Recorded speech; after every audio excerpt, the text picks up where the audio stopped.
Están accediendo a sala apenas, ok. Estoy viendo aquí que abran.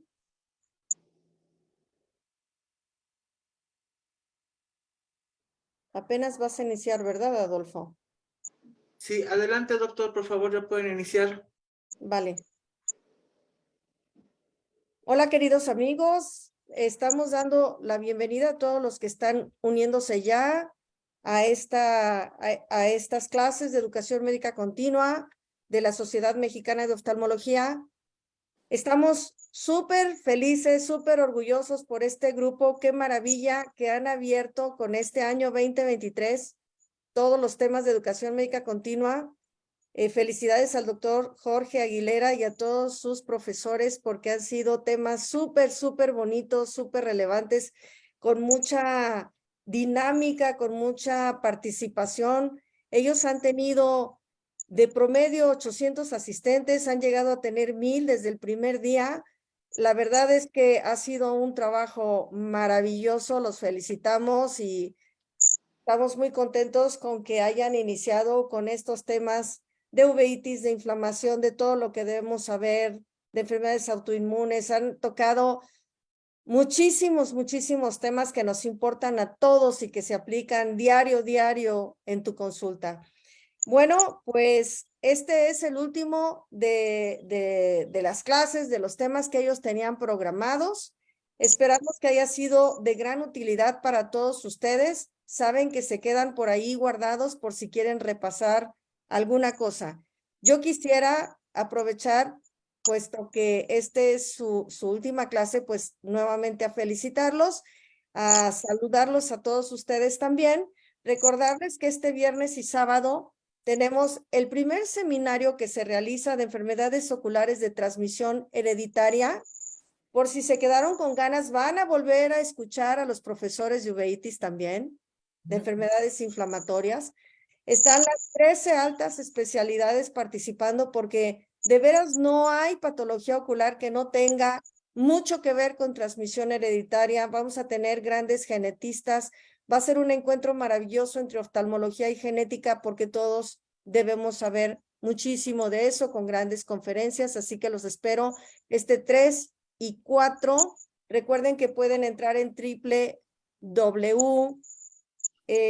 seminariogenética.samenis.mx o simplemente entrar a la hoja de la Sociedad Mexicana de Oftalmología y le dan clic al póster para que puedan estar con nosotros todo desde las 2 de la tarde del viernes, el sábado, con un encuentro maravilloso. Recuerden que el 28 de marzo tenemos la sesión conjunta con la Academia Mexicana de Cirugía, que es también la manera de estrechar lazos con todos los que representan la Academia Mexicana de Cirugía y, por supuesto, volver a presentarles a las personas que han logrado también esta coordinación, mis queridas doctoras amigas Elisa Pérez y Yasmín Morales, que han permitido que esto también funcione muy bien, a la plataforma de la Sociedad Mexicana de Oftalmología llevada por Adolfo, y ellos les van a recordar las siguientes clases de educación médica continua. Por mi parte, muchas felicidades, enhorabuena por este arranque maravilloso que hizo este grupo. Felicidades, doctor Jorge Aguilera, te vas a ir a dormir con el gusto de haber logrado tanta unión, con esta satisfacción, con estos profesores maravillosos que tienen. No se pierdan la clase de hoy. Bueno, les dejo mis más cariñosos saludos con Elisa, los dejo con Elisa y con la doctora Yasmín. Buenas noches a todos. Primero que nada, quiero dar mucho las gracias al doctor Jorge Aguilera. De verdad ha demostrado ser un gran líder, muy atento, un gran guía. Ha estado perfecto en todas las clases. A todo su grupo de médicos que de verdad han liderado de una manera impresionante cada una de las clases, cada una de las dudas, y espero que se sigan uniendo a las clases de educación médica continua. Continuamos después el 3 de abril en Retina. Ya estén atentos a la página de la Sociedad Mexicana de Oftalmología porque ahí vamos a poner nuevamente las inscripciones. Y nuevamente las gracias, doctor Aguilera. De verdad, muchas felicidades. Bueno, pues yo, la doctora Jazmín, le quiero agradecer al doctor Aguilera por su magnífica papel y labor aquí en todas las sesiones, que estuvo al pendiente y apoyando a los profesores, participando todos los días. Y de verdad que deja el estándar en alto, muy alto, y un gran ejemplo a seguir. También recordarles que el próximo curso a distancia de retina va a ser de 12 clases, o 12 días de clase con 24 puntos. Y como lo comentaba la doctora Elisa, inicia el 3 de abril y terminaría el 25 de abril. Pues muchas gracias a todo el equipo que han hecho posible todo esto y bueno, pues nos estamos viendo también después de esta clasecita en el examen final y en los próximos módulos. Gracias. Súper. Muchas gracias. Gracias a la sociedad. Gracias, doctora Silvia Moguel. Gracias, doctora Elisa. Gracias, doctora Yasmín. La verdad es de que estas sesiones fueron grandes, no por mí, sino fueron grandes por todos los profesores, las profesoras que tuve conmigo. Hoy es la última sesión, no menos importante. De hecho, seguro les va a interesar mucho porque es pura cirugía. Y la cirugía también llama un poquitito más. Y bueno, mensajes de diario, no es necesario que pongan su número del Centro Mexicano del Consejo Mexicano de Oftalmología. Recuerden que si están inscritos es suficiente. Hoy 9:30 se manda el examen viene el correo con las instrucciones. Van a tener una semana para resolverlo, son 18 puntos. Recuerden que son gratis, nada más con que se inscriban y contesten el examen. Van a poder ver las sesiones en la página de Facebook de la Sociedad Mexicana de Oftalmología. Van a estar un par de semanas ahí. Si quieren revisar alguno de los temas que tocamos, pueden ver los videos. Recuerden que nosotros estamos a su disposición. El Centro Mexicano de Enfermedades Inflamatorias Oculares está para apoyarlos a todos. Recuerden que son enfermedades no tan raras. De hecho, hoy es el Día de las Enfermedades Raras y las enfermedades inflamatorias oculares entran en ese grupo de enfermedades. Estamos para apoyarlos. Recuerden que todo es para el beneficio del paciente. Va a empezar a haber cambios en la página para que nos puedan de alguna manera contactar e inclusive enviar pacientes de manera más fácil para evitar complicaciones en este tipo de pacientes. Y pues nada, voy a presentar ahora a nuestros 3 ponentes estrellas, que vamos a hablar de catarata, de glaucoma y de cirugía de retina y vítreo. Voy a comenzar primero con una de las que fue mis maestras hace ya una década, que estuve haciendo yo enfermedades inflamatorias oculares ahí en la Asociación para Evitar la Ceguera. Va a ser nuestra primer ponente hablando de cirugía de catarata. Ella es la doctora Luz Patricia Navarro, maestra y amiga mía, expresidente del Centro Mexicano de Enfermedades Inflamatorias Oculares, a quien yo le tomé el lugar, vaya, ahora hace el mes pasado. Tiene una gran trayectoria, muchos de ustedes ya la conocen, pero creo que no está de más presentarla. Ella es egresada de la Asociación para Evitar la Ceguera en México, realizó 2 altas especialidades en la Asociación para Evitar la Ceguera en México, realiza enfermedades inflamatorias oculares y después realiza microcirugía de catarata y segmento anterior ahí mismo en el hospital. Pasa a ser adscrita a la Clínica de Enfermedades Inflamatorias Oculares, de la cual todavía sigue siendo adscrita en el hospital. Ella actualmente es jefe de quirófano, de todos los quirófanos de la Asociación para Evitar la Ceguera, y actualmente realiza su práctica privada en Ciudad de México y es expresidente del Centro Mexicano de Enfermedades Inflamatorias Oculares. Pati, si quieres comenzamos con tu presentación, después vamos a hablar de glaucoma, presentaría en su momento al doctor Carlos Álvarez y después vamos a pasar con la doctora Ana Núñez sobre cirugía de vítreo. Entonces, si quieres, Pati, empezamos contigo. Recuerden, preguntas al final, yo les digo cuando las empiecen a poner para resolverlas, ¿sale? Adelante, Pati, es toda tuya la primera parte de la sesión. Muchas gracias, por tan linda presentación y bueno, primero comparto mi pantalla. Agradezco la invitación a la sociedad que nos abrió esta puerta a este pequeño pero fuerte grupo que somos los ubiólogos. Y Jorge, muchas gracias por la presentación, por incluirme en el programa. Y bueno, para mí hablar de cirugía de catarata es hablar de mi vida de todos los días. Es uno de los temas que más me gusta Y bueno, espero transmitirles lo que quiero que sepan de catarata en enfermedades inflamatorias oculares.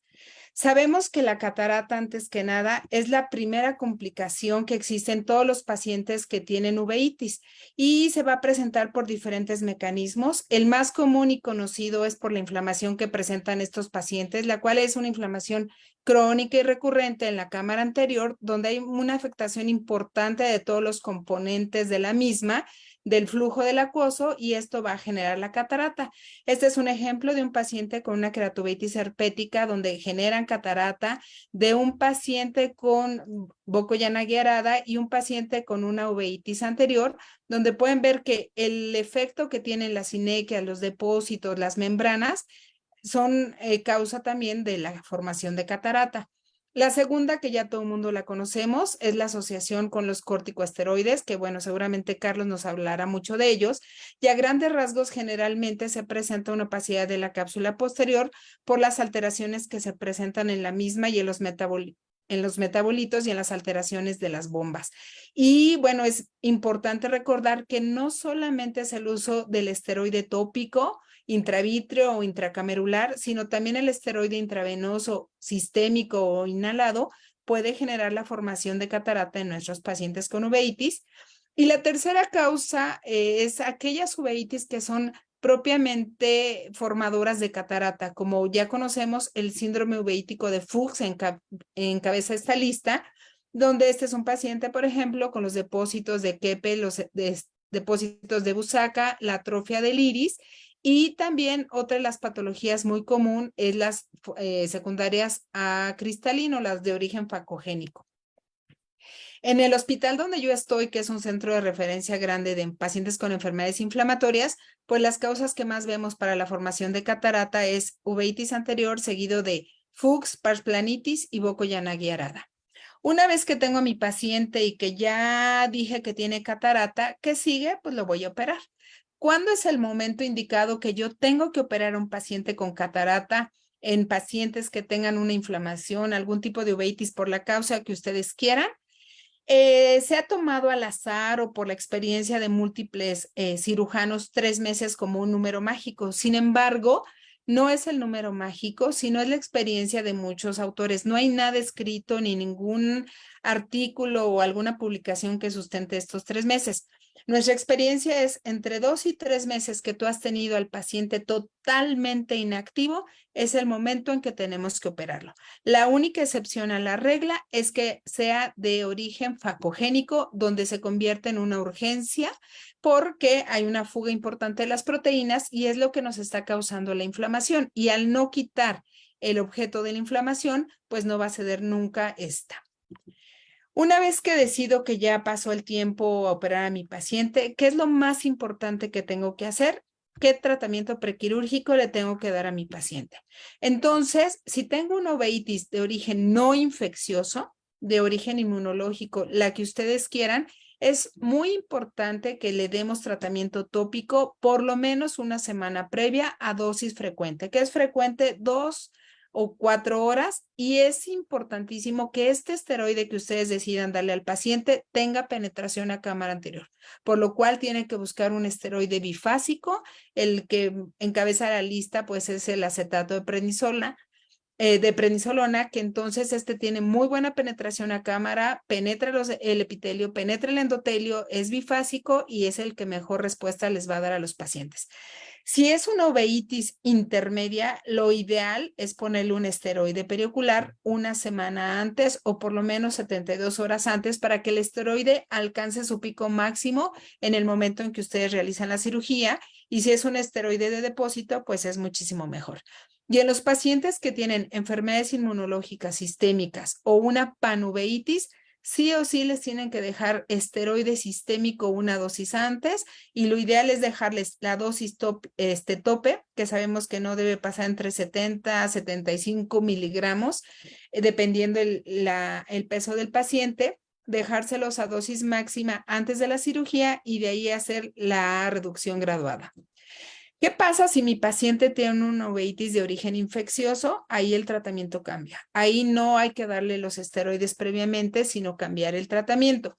dependiendo la infección que tenga el paciente. Si el origen es herpético, ¿le tengo que dar tratamiento antiviral? Que ha sido la pregunta de todos los años, y estoy hablando, seguramente cada quien lo va a mencionar, pero en glaucoma, en retina, en córnea, en catarata, en la cirugía que sea, le tenemos que dejar tratamiento antiherpético, sí o no. ¿Qué hay? Este es el artículo más importante que existe y en respecto a este tema, y ahí nos menciona la evidencia que tiene cada cirugía. Si vamos a hablar de una penetrante, obviamente el nivel de evidencia es 1, por lo cual es la recomendación súper fuerte de darles tratamiento antes de la cirugía.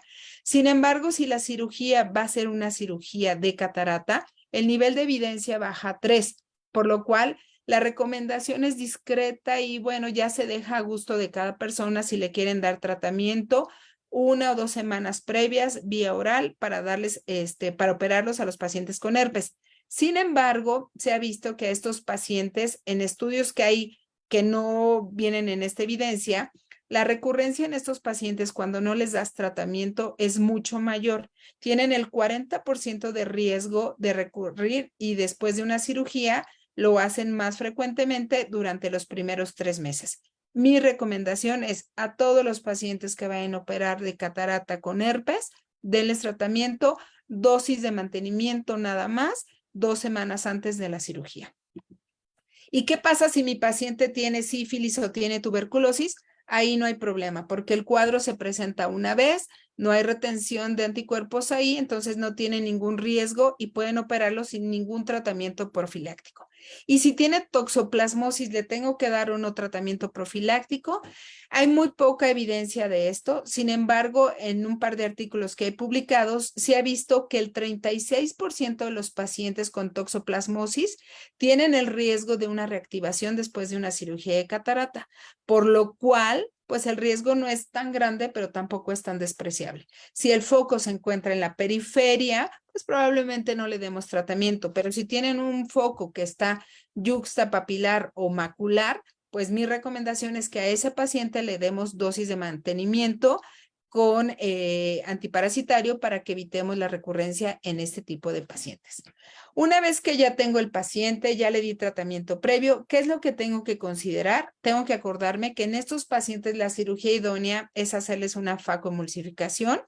Lo menos que podamos tocar la conjuntiva, que es donde se desatan todos los factores y toda la cascada de inflamación. La capsulorhexis súper amplia en ellos es siempre recomendable. Y entonces tengo que decidir qué lente le voy a poner. Si tengo algún incidente, le pongo lente de cámara anterior, le puedo poner un lente en el sulcus, pero a mí me enseñaron que produce irritación continua. Definitivamente los lentes en cámara anterior están contraindicados en todos los pacientes que tienen inflamación intraocular. Sin embargo, ponerle un lente en el sulcus no es tan pecado mortal como lo creíamos. Hay muchos artículos que han reportado que el lente en el sulcus probablemente no produce la irritación que se creía, no produce la inflamación que se creía, y al contrario, porque el iris se va a pegar no al lente, sino se pega a la cápsula, por lo cual les decía que hay que hacerle siempre una cápsula muy grande, y si podemos poner el lente en el sulcus o tenemos que ponerlo, no tenemos ningún problema y podemos estar tranquilos al respecto. Siempre hay que considerar todos los obstáculos con los que nos vamos a enfrentar en este tipo de pacientes, desde opacidades como en una queratitis ulcerativa periférica, las sinequias, las membranas pupilares que a veces son más membrana que catarata, por lo cual hay que ir preparado con lo que cada quien en sus manos maneje. Si le quieren poner retractores, anillo de Morcher, de Malguin, el que cada quien en sus manos maneje, como pueden ver en la foto, da exactamente la misma dilatación y pueden trabajar de la misma manera. Entonces, ¿qué lente le pongo a mi paciente? Pues bueno, a través de la historia se ha conocido que los lentes hidrofóbicos de acrílico tienen una muy buena biocompatibilidad con la cápsula posterior. Sin embargo, tienen los lentes hidrofílicos de acrílico una mejor biocompatibilidad con el tejido uveal. Entonces, uno me opaca la posterior, pero otro me inflama menos. Entonces, ¿cuál voy a poner? El Cochrane, que hizo la revisión más grande que existe de lentes intraoculares en pacientes con cirugía de catarata y que tienen pacientes con uveitis, dice que después de que han revisado todo, llegaron a la conclusión de que ningún lente es mejor que el otro. En ninguno de los estudios y haciendo todo el análisis de la información, no se encontró la suficiente información que diera evidencia a decir qué tipo de lente es mejor que el otro, por lo cual el que tengan mejor en sus manos, el que ustedes vean que les funciona mejor, es el mejor lente para su paciente.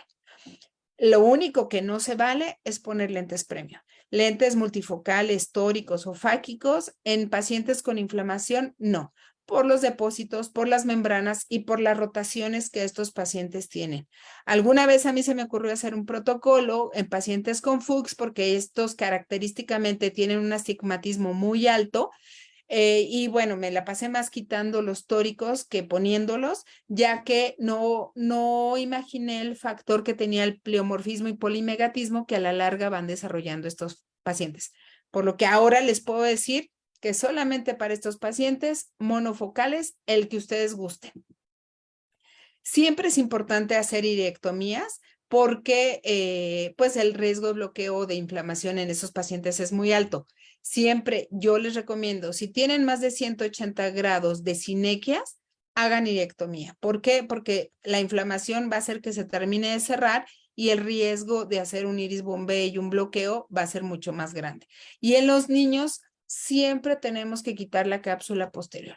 Que el niño tiene 15 años y me coopera perfecto, las membranas que se forman y el andamio que uno deja para que los copos de nieve, bancos de nieve, el banco de nieve crezca sobre esa membrana es muy grande, por lo cual si en los niños podemos quitar los andamios, nos va a funcionar mejor. La irectomía, chica, mediana, grande, en sector, como cada quien la quiera hacer, da exactamente lo mismo. Les voy a pasar un par de videos. Este es un paciente, ya saben que siempre corre antes y en vivo ya no corre. Lo voy a jalar y luego lo regreso porque así luego ya agarro bien. Entonces, este es un paciente de 9 años de edad que tiene una pars planitis. Como pueden ver, aquí está la queratopatía en banda y tenía las sinequias estaba totalmente pegada a la pupila. Entramos, hacemos la irectomía, abrimos estas sinequias, ponemos ganchos, despegamos la membrana, como pueden ver, no son las cirugías clásicas que hacemos todos los días, son cirugías muy adheridas, pero afortunadamente siempre que llegamos al cristalino, siempre he dicho que ahí ya se acabó la cirugía, porque estos pacientes pues generalmente son cataratas muy ligeras y son la mayoría muy blanditas y casi facoaspiración. Lo importante y lo que quiero que vean en este video es que este paciente es una pars planitis, entonces, bueno, pues fue una cirugía perfecta, pero observen ahí la membrana tan grande que tenía, ahí le puse pausa y lo voy a regresar un poco para que observen esa membrana que tenía el paciente. Entonces, ese es el momento en que dices, con esta membrana ciclítica, un niño de 9 años, le voy a poner un lente, aunque la faco esté perfecta, pues no. Entro, decido quitarle la posterior y el paciente se queda totalmente áfaco porque se le hace una vitrectomía anterior, porque hemos visto a través de los años que estas membranas nos sirven de andamio y cuando ponemos el lente en este tipo de niños, más nos arrepentimos. Entonces, mejor entramos, ponemos Kenalog y se acabó la cirugía. Este es el paciente a la semana donde el paciente se quedó áfaco, está perfectamente desinflamado, no está sinequiado, le dejamos la posterior y la anterior en un remanente muy grande para un implante después secundario y creo que así actualmente nos funciona mucho mejor en los niños con pars planitis. Muy importante el manejo transquirúrgico que les vamos a dar a los pacientes. Esto es, siempre hay que ponerles esteroide en la cámara anterior. En mis manos, la triamcinolona es lo que mejor funciona. Hay muchos artículos donde se puede poner intravítrea, subtenoniana, de la forma que quieran, pero bueno, siempre dejarle el esteroide en el postoperatorio. Este es otro video. Este es un paciente que tiene un HLA-B27, es un joven de 37 años Y este video lo traje porque me gusta mucho. Como pueden ver, no son las cataratas bonitas que vemos en segmento que se dilatan perfecto y a veces intentas entrar por un lado o por el otro, no puedes, le haces 1000 intentos y no puedes llegar al cristalino. En estos casos, lo que recomiendo y actualmente yo hago y lo hago mucho es hacer una iridectomía periférica y a través de esa iridectomía puedes entrar, despegas la cápsula de la cápsula anterior, la despegas de la membrana que hizo y a través de una aguja ya podrías entrar y liberar perfectamente bien todas esas membranitas que se formaron, entras con vanas, las cortas, liberas toda la inflamación, la membrana que generó la inflamación, la despegas como pueden ver aquí, sin ningún problema una vez entrando. La iridectomía en este paciente es altamente recomendable siempre por el riesgo que tienen de volver a hacer sinequias estos pacientes. Y después pones la forma que tú utilices para dilatar a los pacientes. Pueden ser ganchos, pueden ser anillos. En estos pacientes, una iridectomía en sector que algunas veces se hacía o esfinterectomías, ya no las recomendamos por el riesgo. Entre más toques el iris, más riesgo tienes de inflamación. Y el hacerlo así, liberar totalmente el iris, como pueden ver, a veces no es tan difícil, un poquito de pigmento, y después se comportan ya llegando al cristalino como una cirugía normal. En un joven de 37 años, pues puedes entrar, aspirar sin ningún problema el cristalino, como pueden ver ahí. Y bueno, finalmente, pues las complicaciones. La inflamación, que es la más frecuente en todas sus manifestaciones que presenta. Las complicaciones de la opacidad de la cápsula, que es la más grande. Se puede dar JAK, sí, siempre y cuando le den tratamiento previo a este paciente. Y la más temida y la más que tiene más difícil manejo, el edema macular quístico. Por lo cual el manejo posquirúrgico tienen que darle esteroide muy frecuente y prolongado, siempre y sin miedo dilatar la pupila el mismo día que lo operaron y el antibiótico por separado para que no tengamos riesgo de ir separando y dejar el antibiótico por mucho tiempo, sino dan el antibiótico los 10, 14 días dependiendo del antibiótico que decidan utilizar y el esteroide lo prolongan hasta 1 año de ser necesario. Este es un paciente con Boco-Yanagi-Arada donde se maneja bien y el resultado es adecuado, y este es un paciente con pars planitis donde no lo seguimos adecuadamente, se le pone el lente y vean, la membrana creció por atrás del lente, por adelante, lo angula y al final tuve que entrar y quitar totalmente ese lente que pudimos haberlo hecho desde un inicio. Por lo cual, recapitulando, 2 a 3 meses sin inflamación. Súper importante conocer el diagnóstico antes de entrar a una catarata, que no es una urgencia. El manejo en todas las etapas tiene que ser muy agresivo. La técnica quirúrgica y el lente que se va a utilizar elegido adecuadamente y obviamente si conoces y maneja las complicaciones, le va a ir mucho mejor a los pacientes para evitar tener ojos así. Muchas gracias. Súper, muchas gracias, Pati. Gran presentación, qué padres los videos. Seguramente vamos a tener más adelante muchas preguntas del público. Recuerden, todavía no nos pongan sus preguntas, vamos a dejarlo al final. Vamos a pasar ahora al segmento que corresponde a hipertensión ocular y glaucoma. Les permito presentar a otro colega mío y también gran amigo, el doctor José Carlos Álvarez Guzmán. También muy conocido por todos ustedes porque es el único uveólogo glaucomatólogo que tenemos aquí en el centro mexicano. Y hablándoles un poquitito de la trayectoria del doctor Carlos, él realizó sus estudios de oftalmología en el Tecnológico de Monterrey, en el campus de Monterrey. Después de eso, él realiza 2 altas especialidades. La primera, que es enfermedades inflamatorias oculares, ahí mismo en el TEC de Monterrey. Y después decide hacer alta especialidad en glaucoma en la Fundación de Asistencia Privada Conde de Valenciana en Ciudad de México. Actualmente él es profesor clínico de glaucoma y de enfermedades inflamatorias oculares en la Escuela de Medicina y Ciencias de la Salud en el TEC de Monterrey. Y él también tiene, y acaba de terminar, si no me equivoco, Carlos, su doctorado en ciencias clínicas también ahí en el Tecnológico de Monterrey. Es un gran compañero, gran amigo, él sabe muchísimo. De hecho, le tengo ahí una pregunta guardada de una de las sesiones pasadas. Al rato la resolvemos, Carlos. Y adelante, es toda tuya la sesión. Muchísimas gracias por estar con nosotros. Muchas gracias, Jorge. Buenas noches a todos. Gracias por esa presentación y gracias por la invitación y considerarme para estos esfuerzos para realmente tener una educación médica continua y sobre todo en estos temas que la mayoría de nosotros nos enfrentamos, que son los temas quirúrgicos, ¿no? Muchas gracias por esa invitación y claro que sí, resolvemos esa pregunta al finalizar. A mí me toca hablarles de una complicación, pues, que es muy temida en ojos con uveitis, que es el glaucoma y la cirugía. Y quiero recordarles brevemente que el glaucoma uveítico se puede presentar en diferentes porcentajes. En general, tiene una prevalencia del 10 al 20%.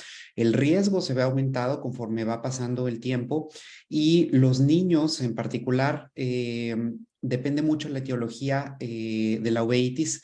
Es como vamos a ver el desarrollo de glaucoma. En los niños con AIJ, por ejemplo, si tienen un tratamiento a tiempo, pues este porcentaje puede ser tan bajo como un 14% o tan alto como un 42% si es que no se diagnostican a tiempo y reciben el tratamiento inmunomodulador adecuado. En parsplanitis podemos ver hasta un 11% los casos de glaucoma secundario y en adultos son las frecuencias del 50%. Hay entidades en particular que son las reinas del glaucoma, como el síndrome uveítico de Fuchs, que podemos presentar hasta en un 60% esta complicación, las uveitis anteriores herpéticas, y cada uno de los herpes confiere riesgos diferentes de desarrollo de glaucoma, como por ejemplo el citomegalovirus hasta un 45%, y las panoveitis, como ya mencionó Patti, que son las más frecuentes que vemos en nuestra población hispana, mexicana, es la enfermedad de Burkitt-Gibbs. Esto nada más para recordarles la frecuencia de glaucoma. Y las clases pasadas veíamos las uveitis virales y cómo se puede desarrollar se puede relacionar con el desarrollo de glaucoma. Y este artículo me parece muy bueno porque justamente el reconocer si es citomegalovirus, si es herpes simple, si es varicela zoster, nos va a ayudar mucho a perfilar el fenotipo del paciente. Por ejemplo, vemos que en este estudio publicado en 2020, el citomegalovirus y la rubiola fue más frecuente en hombres jóvenes comparado con el herpes simple y varicela zoster que se ven en mujeres mayores. Y esto es importante porque no es lo mismo un glaucoma en una persona de edad productiva que a una persona mayor, en donde tenemos que ser pues no tan agresivos con el tratamiento a diferencia de alguien joven por el riesgo de pérdida visual que conlleva. Vean que en este estudio 20% de desarrollo de glaucoma, 10% requirieron cirugía y hasta un 40%, cerca de un 40% tuvieron falla en la primera cirugía. Y esta es una constante en la cirugía de glaucoma en ojos con uveitis. Siempre la falla va a ser mucho más alta que en ojos con glaucoma primario de ángulo abierto. Y siempre he dicho que la mejor cirugía, como ya mencionó Patti, es la que se hace fuera del quirófano. Hay que tener todo planeado, adelantarnos a qué tipo de complicaciones vamos a tener durante la cirugía. Y el primer paso antes de meter el paciente al quirófano es conocer a qué entidad uveítica nos estamos enfrentando. Ponerle nombre y apellido si es una uveitis anterior, no solo anatómico, o sea, anterior, intermedio, posterior, sino decir es una parsplanitis o es una enfermedad de Burkitt-Gibbs, porque de esa manera nosotros vamos a poder tener el control total de la inflamación antes de someter a un paciente a cirugía. Igual que ya mencionó Patti, no son cirugías de urgencia. Lo más probable es que si ustedes meten a un paciente inflamado a cirugía de glaucoma, se van a complicar. Entonces, tiene como prioridad el control inflamatorio antes de pensar en bajar la presión intraocular. Y ya una vez que lo tenemos en control, hay que estadificar el glaucoma. O sea, el glaucoma también tiene sus estadios inicial, moderado y avanzado. Y eso con el objetivo de establecer una presión meta. No es lo mismo un glaucoma inicial, en donde vamos a tener presiones meta mucho más elevadas que un glaucoma avanzado por el riesgo que lleva de pérdida visual. Y finalmente hay que conocer el mecanismo de hipertensión ocular predominante. En la mayoría de los ojos con glaucomas uveíticos van a ser mecanismos mixtos, es decir, de ángulo abierto, como el componente esteroideo, en donde se va depositando matriz extracelular en la malla trabecular, pero también si no le pegamos el gonioscopio, no vamos a reconocer características de la enfermedad por cierre angular. Y no solo me refiero a que el trabéculo esté cerrado, sino al desarrollo de sinequias anteriores periféricas, nódulos que podamos estar viendo en el ángulo, que nos orientan, por ejemplo, una sarcoidosis, los nódulos de Berlín, o bien neovascularización que estemos viendo en el trabéculo. Entonces, la gonioscopía es algo que se debe hacer en todo paciente que estemos revisando de uveitis. Y no solo en la visita de primera vez, esto es algo dinámico. El ángulo también va cambiando conforme va teniendo los episodios de uveitis anterior y las reactivaciones. Y reconocer también este mecanismo de síndromes hipertensivos oculares inflamatorios que con mucha frecuencia se relacionan a virus o sífilis o toxoplasmosis. Todos estamos preocupados por el endotelio corneal, pero pocas veces nos ponemos a pensar en el endotelio trabecular. Afortunadamente, el endotelio corneal con las nuevas técnicas se puede reemplazar. Sin embargo, el endotelio trabecular no existe hasta la fecha un reemplazo que, fíjense cómo aquí estas micrografías del doctor Baudouin muestran teñidas de rojo las células del endotelio en un trabéculo sano comparado con uno de glaucoma. Y justo aquí está el origen de la disfunción trabecular, en donde de por sí la enfermedad va a causar esa disfunción endotelial y si nosotros damos, por ejemplo, con tratamiento médico con conservantes, vamos a causar un estado proinflamatorio. Y la presión intraocular en ojos con uveitis siempre va a tender a ser muy fluctuante. Tenemos factores que la aumentan, como el esteroideo, la enfermedad por cierre angular o incluso la fibrina que tenemos en cada reactivación, o también que la disminuyan, como ya mostraron ahorita las membranas ciclíticas que pueden causar desprendimiento del cuerpo ciliar, isquemia e insuficiencia. Nosotros también podemos influir en esa disfunción del trabéculo, porque si empezamos, por ejemplo, con hipotensores con cloro de benzalconio, este se va a llegar a depositar en la malla trabecular, la va a hacer más disfuncional, además de que causa enfermedad de superficie ocular, y eso va a influir en que nuestra cirugía filtrante o el dispositivo de drenaje nos falle de forma temprana, porque el enemigo principal en glaucoma, pues es la fibrosis de la ampolla, ¿no? Aquí esta gráfica me parece muy importante porque nos dice el riesgo de ceguera conforme la edad y la velocidad de progresión en el glaucoma. Entonces vemos que los glaucomas uveíticos generalmente se presentan en la línea C, que es la amarilla, o la línea E, que son progresores rápidos. Entonces, comparando con glaucomas primarios de ángulo abierto, el glaucoma uveítico progresa el doble de rápido que un primario de ángulo abierto. Entonces, hay un riesgo relativo de 1.9, por lo tanto, nuestras intervenciones deben de ser mucho más tempranas. Porque si no, vemos estos casos en donde una paciente con queratoveitis herpética, vean cómo de noviembre a noviembre, pues ya prácticamente tiene todo el hemicampo superior perdido y la tenemos que seguir con un 10-2 por el daño tan avanzado. Diferentes tipos de herpes también confieren diferentes riesgos de glaucoma y diferentes riesgos de progresión. Es por eso que yo soy un eterno defensor de ir a tomar muestras de humor acuoso. Obviamente por clínica lo podemos sospechar, podemos ver si se trata de un herpes simple o de un citomegalovirus, pero hay que tener bien documentado eso, sobre todo porque son tratamientos antivirales distintos para cada uno, para herpes simple y para citomegalovirus. Y vean cómo aquí citomegalovirus da una progresión espantosa de 2.6 decibeles por año y estos pacientes con una probabilidad del 70% van a requerir cirugía de glaucoma. Y nos enfrentamos a situaciones como esta, en donde vemos un paciente tal vez que ha tenido sus reactivaciones de uveitis y vemos aquí que hay ciertas zonas en donde está filtrando el acuoso y lo demás está todo sinequiado, que las sinequias, como bien dijo Patti, es un marcador subrogado del desarrollo de catarata, ya lo describió el doctor Kempen en un estudio que hizo de epidemiológico. Pero ¿qué pasa con esto? Siempre nos da como la cosita de vamos a hacerle iridotomía a este paciente para evitar un iris bombé y la verdad es que no tiene ninguna utilidad. Lo que podemos hacer o causar si hacemos una iridotomía es una dispersión de pigmento y más en iris mexicanos que son bastante gruesos.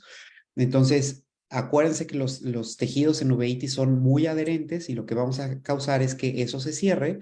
La iridotomía también se nos va a cerrar y ahora sí vamos a precipitar una crisis de elevación aguda de la presión intraocular. ¿Por qué la iridotomía con láser JAK no funciona en ojos con uveitis? Y este es un mensaje que es muy categórico, ¿verdad? En ojos con uveitis no hagan iridotomías con láser de JAK, porque la cámara posterior no es un espacio continuo, nada más vamos a causar que esos tejidos adherentes o liberar nada más una bolsa de humor acuoso que esté, como se muestra en la VM ahí, de forma periférica, y en realidad solo eliminamos de una forma sectorial el iris bombé, pero no salvamos el trabéculo. Y eso es algo muy importante a la hora de hacer una iridectomía, hacer una cinequiolisis con viscoelástico, una viscocinequiolisis de la parte periférica, aunque no tengamos el gonioscopio, lo podemos hacer a ciegas, justamente para evitar esa disfunción trabecular. Esto está más que demostrado con este estudio que es muy contundente, el estudio de Betts publicado en 2020, en donde fue un estudio retrospectivo de 132 iridotomías en ojos con uveitis, en donde se hicieron 111 con láser y 20 quirúrgicas, y vemos cómo la sobrevida de las iridotomías con láser JAK es de 70 días versus la iridectomía que es de 11 años. Entonces, esta diferencia abismal en la sobrevida de cada una de ellas, pues nos hace concluir que la iridectomía tiene un menor riesgo de falla comparado con el láser JAK. Y el desarrollo de glaucoma en estos pacientes va a ser hasta en un 40%. Entonces, no hay que hacer solo la iridectomía y olvidarnos del paciente, hay que seguirlo monitorizando para detectar la neuropatía glaucomatosa. Y aquí están ejemplos en pacientes B27, que son los que más adherentes tienen los tejidos en cada reactivación. Vemos cómo tenemos un iris bombé y, como decía Patty, hay que hacer iridectomías amplias, generosas, porque si no se tapan de nuevo. Lo podemos hacer por córnea clara o hacer una cartera escleral y suturarlas. Yo pongo esteroide intracameral, dexametasona, para que obviamente la inflamación no sea contundente al siguiente día, y pues obviamente toda la terapia antiinflamatoria e inmunomoduladora en estos pacientes la tienen que tener de base. La trabeculoplastia selectiva con láser JAK, esta tiene mucha utilidad, sobre todo para el componente de ángulo abierto. Por favor, no hagan trabeculoplastías en ojos con sinequias, porque eso no tiene ningún caso. Aquí vemos cómo si tienen glaucomas uveíticos en donde el componente esteroideo es importante, la tasa de falla es mucho menor en los esteroideos comparados con primarios de ángulo abierto y pseudoexfoliativos en esta serie, que se pueden presentar hasta en 84%. Entonces, no lo usen en ángulos cerrados, que esté el ángulo bien abierto y por favor que el paciente no esté activo. Y sí tiene una utilidad muy buena. La trabeculectomía en glaucoma uveítico, pues ya sabemos que no tiene una buena utilidad por los efectos adversos de la mitomicina, es más cataratogénica comparado con glaucoma primario de ángulo abierto y es mucho más probable que les falle. Entonces, ¿esto a qué nos limita? Pues a los dispositivos de drenaje de acuoso, ya sean valvulados o no. Aquí en este estudio típico de Bettis de 2015 comparó la trabeculectomía con el dispositivo valvulado, la válvula de Ahmed, en ojos con glaucoma uveítico, 17 ojos con trabeculectomía versus 24 con implantes valvulares, y vemos cómo la reducción de la presión es superior con las válvulas, el éxito al año es superior a las válvulas y el riesgo de falla, el tiempo de falla, pues es evidentemente mucho más prolongado con los implantes valvulares. Entonces, los dispositivos de drenaje de acuoso definitivamente tienen una mayor probabilidad de éxito comparado con la trabeculectomía. Las diferencias en ojos con uveitis es que los dispositivos valvulados nos van a proteger contra la hipotonía que se presenta inmediatamente después de haberlos colocado. Aún así, tenemos un porcentaje nada despreciable de un 15.8% y nos ayuda a una reducción de la presión intraocular de hasta un 42%. No olvidemos también la reducción de medicamentos. Y aquí les pongo un video de un implante de válvula de Ahmed de FP7 en un glaucoma secundaria a una uveitis anterior por citomegalovirus. Por favor, hagan túneles esclerales, no pongan el tubo debajo de la conjuntiva, siempre debe ir o ya sea por un túnel escleral o como la técnica que a mí me gusta hacer con un mini crescent de zafiro, hacer un trayecto, un túnel y después avellanar la entrada a 2.5 milímetros en la cámara anterior.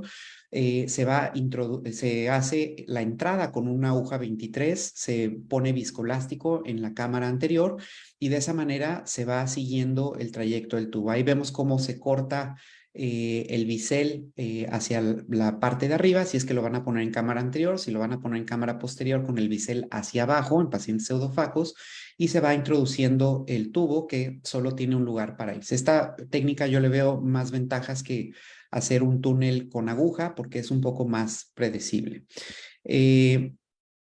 Los MIGS o la cirugía de mínima invasión en uveitis también ha ganado terreno. Esto para glaucomas, quiero ser muy categórico, iniciales o moderados, es donde existe más evidencia y pueden ser dispositivos que se pueden implantar en la malla trabecular o bien hacer una goniotomía para remover el trabéculo disfuncional. Aquí vemos un paciente en el que estoy realizando una goniotomía con el Cahuck Dual Blade. Es una cuchilla que tiene una doble rampa y el objetivo de aquí es quitar el trabéculo para exponer la pared posterior del conducto de Schlemm y de esa manera lograr una comunicación con los colectores pues evidentemente tener una disminución de la presión intraocular, sobre todo para la reducción de medicamentos. Esto se puede hacer en combinación con cirugía de catarata y sobre todo en glaucomas esteroideos tiene una muy buena ventaja. Aquí está la evidencia que existe con el Cahuck Dual Blade en ojos con uveitis, en donde un gran porcentaje está dentro de Piometa y la reducción de medicamentos. Y vemos cómo en este caso logré sacar la malla trabecular. Esa se puede sacar con unas pinzas de la cámara anterior o se puede dejar ahí y no sucede absolutamente nada. En uveitis virales, por ejemplo, se han utilizado esta cirugía de mínima invasión y bueno, dicen, bueno, ¿por qué no le pones una válvula desde un inicio? Justamente por el perfil clínico que les hablaba. Son personas jóvenes en donde toda cirugía de glaucoma va a tener su porcentaje de falla y ninguna es para siempre. Entonces, si podemos hacer algo menos invasivo en estos pacientes, pues es bueno, pero fíjense otra vez la relevancia de conocer a qué tipo de virus nos estamos enfrentando. Fallan más, por ejemplo, si es virus varicela zoster comparado con citomegalovirus o herpes simple. Finalmente, el láser micropulsado transescleral es una alternativa. Aquí se ve cómo se está aplicando. Es una ciclomodulación en donde existe una destrucción selectiva del cuerpo ciliar y un efecto parecido a la pilocarpina, donde se estiran las fibras del músculo ciliar y de esa manera se incrementa el flujo de salida del acuoso. Esto tiene una utilidad para pacientes con uveitis controladas, evidentemente, o sea, que no estén activas y que no tengan problemas esclerales, o sea, de escleritis o adelgazamientos, porque eso sí puede ser un problema en estos pacientes. La principal ventaja de la ciclomodulación es que nos permite el control de la presión intraocular ya en glaucomas refractarios y quitarlos de la acetazolamida oral. No es un tratamiento definitivo. Contundentemente les puedo decir que la válvula es superior y se deja para ojos con mayor potencial visual y esto es como un adyuvante que se puede utilizar incluso en un paciente a quien le falló la válvula o comprando un poco de tiempo para ponerle la válvula en un paciente joven. Como conclusiones, les puedo decir que en la elección de la cirugía de glaucoma en ojos con uveitis hay que considerar el primer paso, que es un control absoluto de la inflamación. No podemos ingresar a un paciente inflamado al quirófano. Hay que estadificar el glaucoma y quiero ser bien claro, son 6 campos visuales en los 2 primeros años, es decir, los debemos estar pidiendo cada 4 meses. En patologías, evidentemente, donde no esté afectada el polo posterior, donde nos permita hacer los campos visuales, sobre todo para saber quién es un progresor rápido y quién no, porque en glaucomas uveíticos, recuerden que son el doble de progresores rápidos comparados con ángulos abiertos. Hay que usar el gonioscopio, por favor tengan su lente de 4 espejos para identificar el mecanismo principal de hipertensión ocular, si es de ángulo abierto, ángulo cerrado, y las diferentes entidades uveíticas presentan riesgos específicos de desarrollo de glaucoma, de qué cirugía vamos a elegir y cuánto nos va a fallar. Y finalmente quiero brevemente dejarles mis redes sociales e invitarlos a que difundan esto porque ya viene la Semana Mundial de Glaucoma del 12 al 18 de marzo para que incentiven a los pacientes a que vayan con un oftalmólogo a revisarse y se puedan canalizar a los especialistas de glaucoma, sobre todo pues para evitar los casos de ceguera. Les agradezco mucho su atención y les cedo la palabra a Jorge. Muchísimas gracias, Carlos. Muy lindas tus presentaciones, como siempre, muy didácticas. Qué bonitos videos, qué bonitas imágenes y sobre todo qué bonita evidencia de todo lo que nos comentaste. Vamos a pasar ahora a la última parte de la sesión del día de hoy, que corresponde a cirugía de retina y vítreo, y voy a presentarles a todos ustedes a la doctora Ana Elsa Núñez Salgado. No sé si andas por ahí, Ana, ya, para que vayas prendiendo tu cámara y si quieres nos vayas empezando a compartir tu presentación.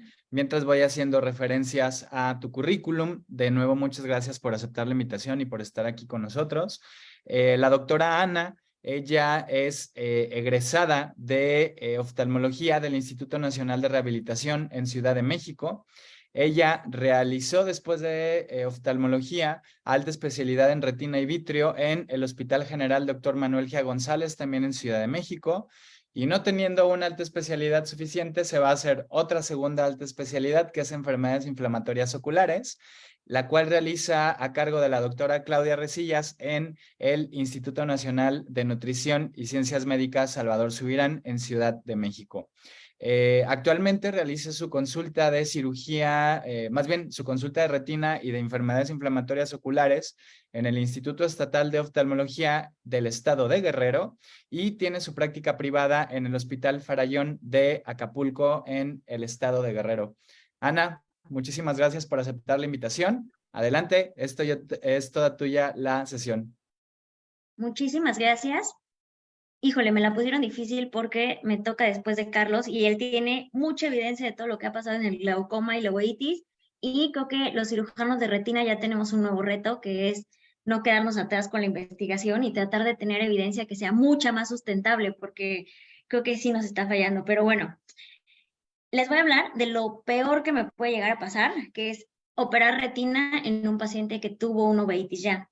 No es nada fácil, es un reto, y quise empezar esta charla diciéndoles cuáles son las verdaderas indicaciones de por qué mandar a hacer una cirugía de retina en estos pacientes. La cirugía que más hacemos los retinólogos, por mucho, es la vitrectomía vía pars plana.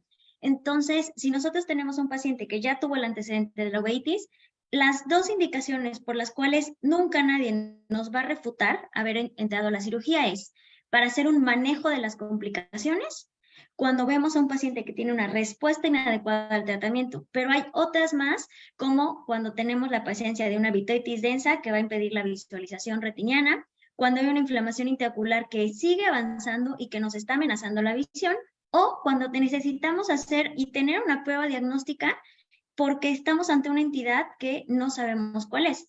Entonces, realmente se han usado esta indicación de las vitrectomías tanto para etiologías infecciosas como no infecciosas. Podemos ver que prácticamente cualquier entidad de uvea puede necesitar una cirugía de retina. Sin embargo, no las hacemos para todos. ¿Por qué?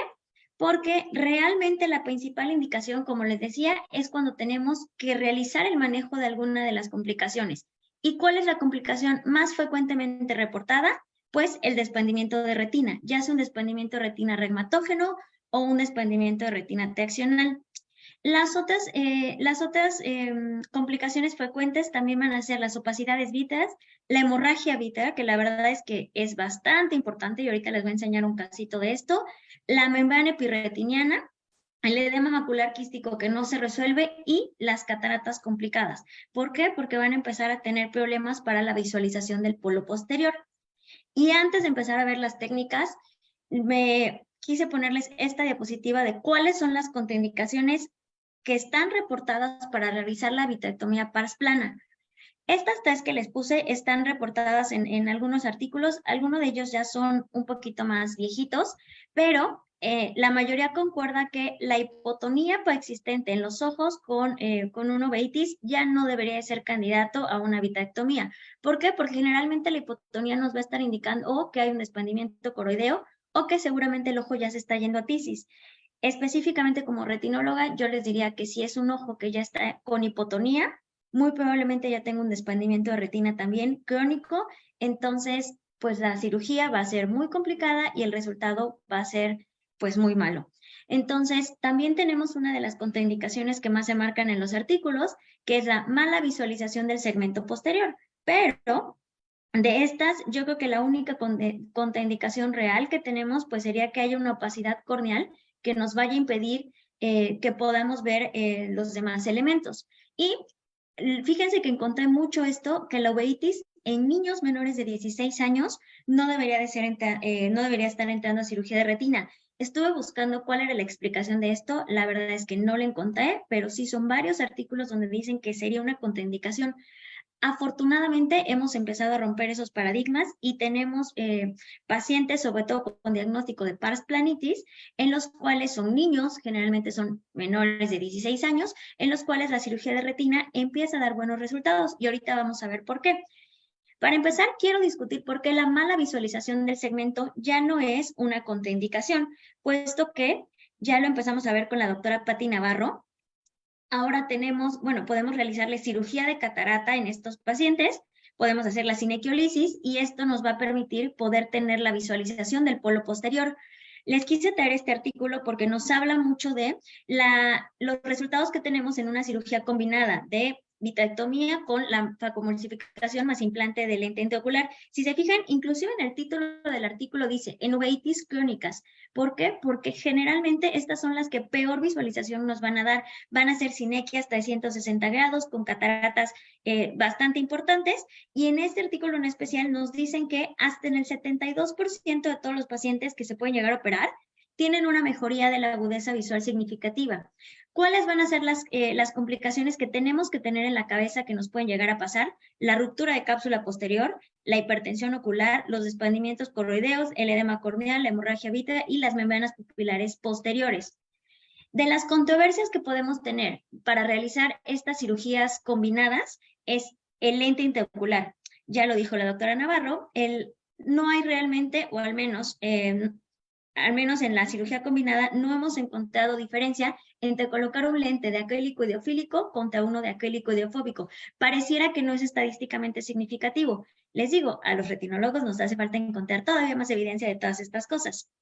La afaquia postquirúrgica es un tema bien discutible y si nosotros podemos o nos metemos a ver artículo por artículo qué es lo que está pasando con los pacientes que quedan áfacos y que se realiza cirugía de retina, los resultados no son tan favorecedores en algunos artículos, pero en otros pareciera que tampoco hay mayor diferencia. ¿Qué les puedo comentar yo? Bueno, en general, yo creo que el lente intraocular, y así está demostrado, el lente intraocular nos sirve como una barrera. Muchos de los pacientes en los cuales vamos a realizar la cirugía de retina, vamos a requerir silicón. Y el lente intraocular nos sirve como una barrera para poder evitar que el silicón vaya a cámara anterior, que nos continúe en la inflamación y que nos dé una hipertensión ocular secundaria. La afaquia postquirúrgica yo la reservo realmente para aquellos pacientes que pudieran llegar a tener membranas ciclíticas muy importantes, donde la verdad es que ya no tengo remanente capsular o tengo muchas otras complicaciones por las cuales no pude colocar el lente intraocular. Y algo que quería discutir y que quiero discutir con la doctora Navarro es cuál es la secuencia que más podemos recomendarnos y en nuestra práctica de todos los días, cuál es la secuencia que nos debería de favorecer a que vaya a haber menos inflamación y que podamos llegar a realizar cirugías más seguras. ¿Por qué? Porque hay artículos que también nos dicen que lo mejor es hacer la facoemulsificación, no colocar el lente intraocular, irnos a la vitrectomía y después regresar al implante del lente intraocular. He tenido la posibilidad de hacer estas secuencias. Yo al menos no he encontrado ninguna diferencia entre colocar el lente intraocular antes de la vitrectomía, pero me gustaría conocer la experiencia también de los expertos que están el día de hoy con nosotros. La segunda cosa que quería discutir era sobre la uveitis en los niños. La patología más frecuente en la cual hemos tenido que realizar la vitrectomía pars plana es en los niños que tenemos sobre todo pars planitis, pero en otras uveitis intermedias también se ha podido realizar. En este artículo en específico, donde se discute la vitrectomía y la facoemulsificación combinada en los niños, Como podemos ver, la agudeza visual mejora bastante a 12 meses de seguimiento. Aproximadamente la agudeza visual prequirúrgica es de un 20,000, 20,800 contra los resultados finales de un 20,25. Entonces, aunque son pocos los pacientes, porque realmente son muy pocos los pacientes candidatos a este tipo de cirugía, como les decía, generalmente son padecimientos que son uveitis más crónicas, pues pareciera que los resultados son bastante buenos, inclusive en los niños, donde antes era una contraindicación absoluta realizar este tipo de cirugía. Y para entrar ya directamente a cuáles son nuestras técnicas quirúrgicas que tenemos que tener en consideración cuando entramos a la cirugía de retina, no voy a ahondar así como que muchísimo porque pues no todos somos cirujanos de retina, pero hay ciertas claves que cuando esté un segmentólogo con un retinólogo, con el glaucomatólogo o nosotros en nuestra práctica de todos los días tenemos que tener en cuenta. No hay que tenerle miedo al vitrector, la verdad. ¿Por qué? Porque cada vez más, con el advenimiento de los calibres que son cada vez más pequeños, pues tenemos incisiones que son cada vez más pequeñas, como les decía, y sobre todo puede mejorar tanto la complejidad de la cirugía como los parámetros que nosotros podemos llegar a usar para que cada vez tengamos más controlada cómo se porta la retina durante la cirugía. Antes, pues la cirugía que más está reportada en la literatura es la vitrectomía con 20G. Ya esa cirugía, pues afortunadamente ya no la realizamos. El calibre mínimo en el que estamos, bueno, el máximo más bien, el calibre máximo en el cual se recomienda realizar una cirugía de vitrectomía en un paciente con uveitis es el calibre de 23G, pero realmente ya hay artículos que son mucho más actuales en los cuales el 25G nos presenta muchísimas más ventajas y ni se diga del 27G. Aunque apenas están saliendo estos artículos, sobre todo el del 27G, sí hay quien ya lo empieza a recomendar por el control que nosotros tenemos al realizar los vacíos y los cortes. ¿Cuáles son las dos cosas que me encantaría que ustedes se quedaran? Si es un niño, no usemos 23G, hay que irnos a un 25G o menos porque nos va a dar un mayor control y las esclerotomías van a ser más pequeñas, lo que va a permitir que haya menor inflamación postquirúrgica también. Y, por favor, utilicemos la retroiluminación para verificar cómo están acomodados los teócares. Normalmente los cirujanos de retina ya tenemos como muy rápidas nuestras manos y entonces a veces ya no medimos porque ya sabemos dónde deben de localizarse las entradas, hay quien mide, pero lo más importante es en todos los pacientes que va a hacer una vitrectomía, los teócares se deben de verificar con retroiluminación. No podemos guiarnos ni por las medidas, ni por lo que nuestras manos creen que vamos a hacer, porque estos pacientes, recordemos, pueden tener membranas ciclíticas. Los teócares a veces hay que cambiarlos de posición para que las membranas no se lastimen y no tengamos hemorragias incluso antes de empezar las cirugías. Y algo más que les quería comentar de los calibres es las biopsias. Ahorita específicamente les voy a hablar de la biopsia que nos va a dar un cambio y ha sido un antes y un después a partir de que empezamos a hacer las biopsias de vitro con técnicas mucho más estandarizadas, pero las biopsias sí se las recomiendo hacer con un calibre de 23G para que podamos llegar a tener mucha mayor muestra del vitro. Entonces, hablando del manejo que vamos a tener en el vitro, lo más controversial y con lo que yo cuando estaba haciendo retina me decían, es que estos pacientes la hialoides está muy engrosada, el vítreo posterior está muy adherida y no se puede realizar eficientemente un desprendimiento de vítreo posterior. Esto en parte sí es cierto, pero en parte también llega a ser controversial porque la mayoría de los pacientes que nosotros entramos y que ya tuvieron uveitis tienen un desprendimiento de vítreo posterior, si no es que parcial, es prácticamente total, porque hay tanta inflamación que el vítreo casi siempre lo encontramos desprendido, excepto en los niños, porque en los niños todos sabemos que el vítreo está sumamente adherido. Lo que está reportado y lo que por práctica también me he podido percatar es que la mayoría va a tener todavía la adherencia del vítreo únicamente a nivel del nervio óptico. Entonces, mientras nosotros podamos rasurar todo lo demás, podemos ir simplemente quitando esta base del vítreo y es mucho más efectiva. ¿Qué otras cosas tenemos que tener en cuenta cuando hacemos la vitrectomía? Deben de ser cortes altos con vacíos bajos. Entre más controlemos los vacíos en estos pacientes, vamos a poder tener un mejor control de la retina para que no tengamos agujeros que no queremos tener. Sobre rasurar la base del vítreo también es algo muy controversial. ¿Por qué? Porque realmente Se dice que rasurar la base del víteo va a disminuir la formación de las membranas ciclíticas y puede llegar a disminuir el riesgo de tener hipotonía, pero esto no lo podemos realizar en los pacientes fáquicos. E inclusive, si me permiten darles un consejo, yo diría, normalmente entramos a víteo, hacemos la vitrectomía central, se rasura lo más que se pueda la periferia, pero en estos pacientes con uveitis no debemos de empeñarnos en querer absolutamente dejar limpia la base del víteo, porque muchas veces tratar de rasurar la base del víteo por completo puede ocasionar a tener estos agujeros. Estas son retinas muy fiables y que la verdad es que, ojalá, a mí me encantaría decirles que todas mis cirugías son exitosas, pero pues la verdad es que no, es al revés. Muchas veces son cirugías que realmente son para tratar de hacer algo más y tratar de detener el daño que ya tenemos. Entonces, si son retinas que son muy lábiles, muy isquémicas, y que nosotros vamos a tener que empeñarnos en rasurar la base del víteo por completo, vamos a poder ocasionar agujeros yateogénicos. Y otra de las cosas que me gustaría como dejarles en la cabeza es realizar el intercambio agua-aire.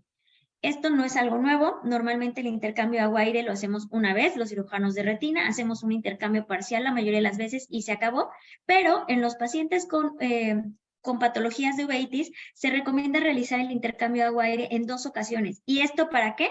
Para realmente hacer una limpieza de las células inflamatorias y que realmente nosotros sepamos que se lavó ya la cavidad vítrea.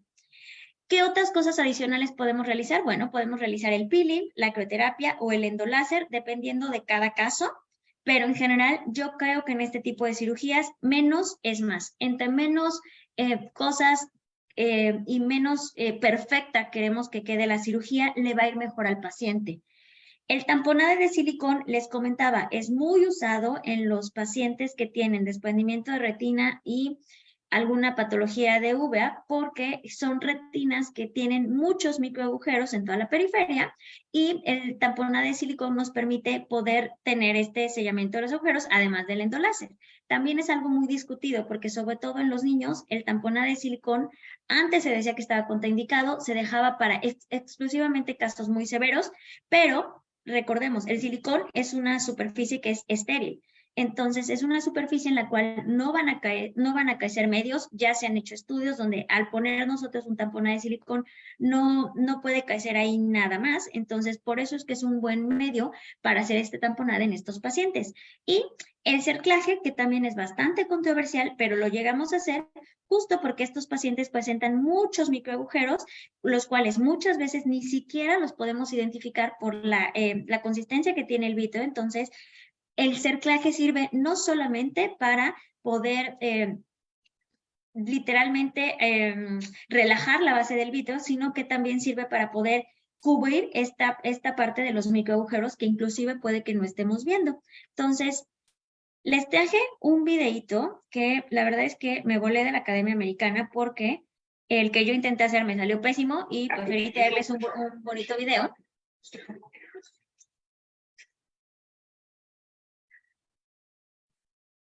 Es sobre cómo realizar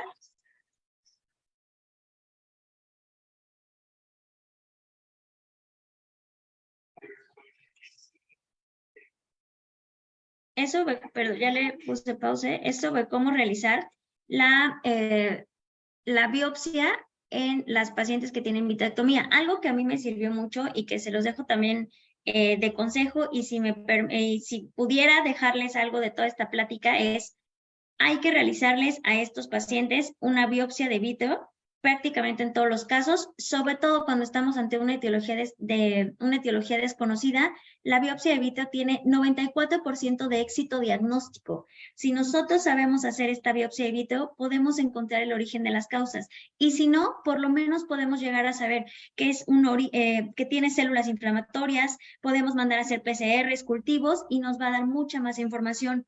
Prácticamente yo lo intento hacer en casi todos mis pacientes.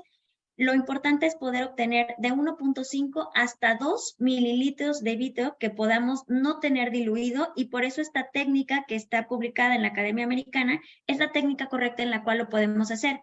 ¿Cuál es la diferencia? La diferencia es que se hace bajo aire. Esto hace que no tengamos la necesidad de bueno, o no tengamos que hacer esta dilución del vítreo con la solución salina balanceada con la que operamos, y además nos permite obtener a veces hasta 4 mililitros de la biopsia del vítreo de una manera segura, porque el aire nos está manteniendo la formación de la cámara anterior. ¿Qué les puedo aconsejar? No lo hagan en pacientes fáquicos, solamente en pacientes pseudofáquicos, porque en los fáquicos la verdad es que llegamos a ocasionar muchísima opacidad. Entonces,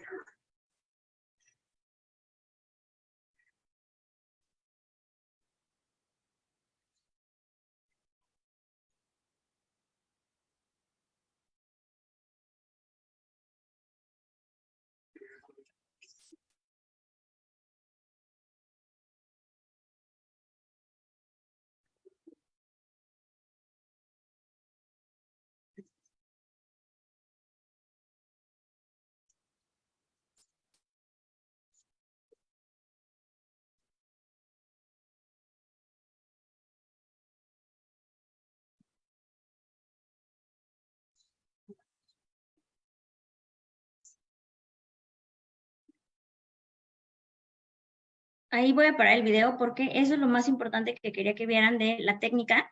Realmente conectamos en vez de hacer el cambio a la solución salina balanceada, en la cánula de infusión conectamos la vía del aire para que pase directamente el aire, pero el ocutomo lo tenemos que desconectar de la succión y poner ahí una jeringa. Normalmente se puede hacer una jeringa de 3, de 5, de 10 o hasta 20 mililitros.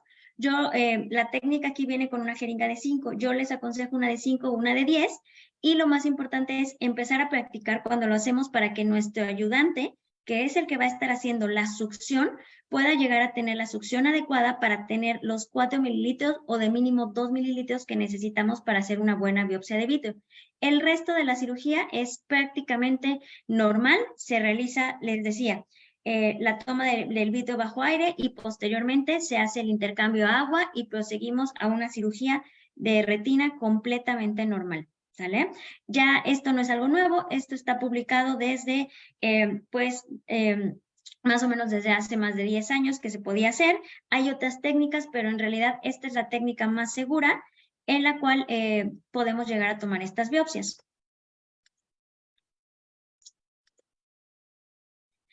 ¿Cuáles van a ser las complicaciones más frecuentes que nosotros podemos tener en todos estos procedimientos de retina? Bueno, nada más para no dejarlo de lado, la complicación más frecuente en aquellos pacientes que no realizamos cirugía combinada de facovitrectomía, el 50% va a progresar a la catarata. ¿Por qué? Porque vamos a ocasionar también mucha mayor inflamación. La hipotonía posoperatoria es bastante frecuente en estos pacientes. Las rupturas iatrogénicas, como les comentaba, son muy comunes, por eso hay que controlar los cortes y los vacíos muy pequeños. La hipertensión ocular secundaria, la inflamación que provocamos en la cirugía, también es muy frecuente. El edema macular quístico posoperatorio es común y los redespanimientos de retina, les puedo asegurar que es lo más temido y una de las cosas más comunes que nos pasan, porque tenemos muchos factores en contra, que son los microagujeros, y generalmente son retinas muy friables. Inclusive, aunque la haga el cirujano más experto en este tipo de cirugías, son retinas que van a seguir creando estos microagujeros con el tiempo, aún controlada la inflamación. Entonces, nada más les traje como un pequeño recuento de en qué padecimientos podemos usar la vitrectomía y como aquellos pequeños tips. Entonces, en el citomegalovirus está bastante estudiado que la vitrectomía se usa porque el 30% de estos pacientes van a tener un desprendimiento de retina reumatógeno. El éxito anatómico se reporta hasta en el 90% de los casos. El funcional podemos discutirlo un poquito.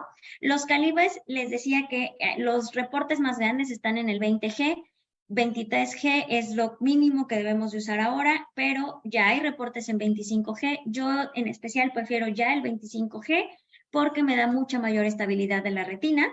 El cerclaje escleral también se puede usar en estos pacientes. Es bastante útil y da muy buenos resultados. El silicón, sí o sí, yo les dejo a estos pacientes silicón como tamponade. La verdad es que no me arriesgo. Sé que como muchos retinólogos a veces abusamos del silicón, pero creo que en estas patologías virales nos da mucho mayor resultado porque es una superficie inerte.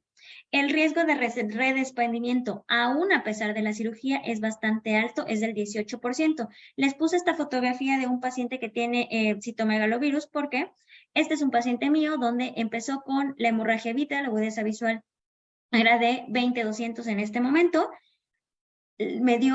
Sinceramente me dio un poquito de angustia realizarle la vitrectomía por una hemorragia vítea que yo creía que no era tan importante, y 15 días después el paciente ya tiene crunch, tiene hemorragia vítea, membranas, y el paciente evidentemente se fue a NPL. Ya no pudimos hacer más nada por este paciente. Es un caso que yo aprendí, hemorragias víteas hay que meterlas, aunque consideremos que no sean tan importantes por todos estos factores proinflamatorios y angiogénicos que tenemos en el vítreo.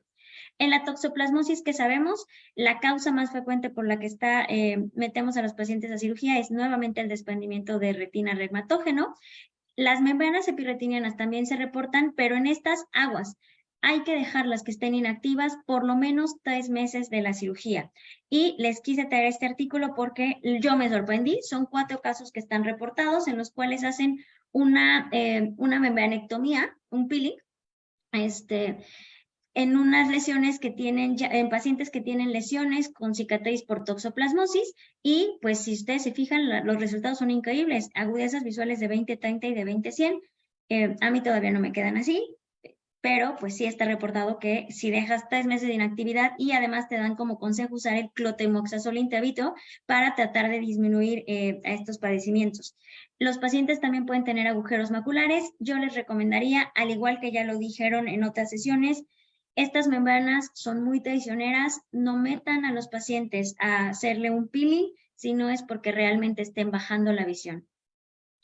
Este es otro caso del agujero macular, donde la agudeza visual final queda en 0.2. Excelentes resultados con un OCT limpio. En necrosis retiniana aguda está reportada la vitrectomía, y hay 2 vertientes. Realizar la vitrectomía de manera temprana no ha demostrado que haya una diferencia en la agudeza visual final. En todos estos pacientes, en todas las series que están reportadas, realmente la retina queda aplicada postquirúrgica en menos de la mitad de los pacientes, pero no va a haber una diferencia en la agudeza visual final, y esto es porque son retinas isquémicas. Entonces, a veces, aunque nosotros demos lo mejor en la cirugía y sean cirugías muy limpias, la agudeza visual no va a mejorar, ¿sale? Entonces, esto es controversial. ¿Qué les puedo recomendar en este tipo de pacientes? Utilizar el ganciclovir a dosis de 3 miligramos en 0.1 mililitros más el vía oral para tratar de ayudar a mejorar el pronóstico de los pacientes.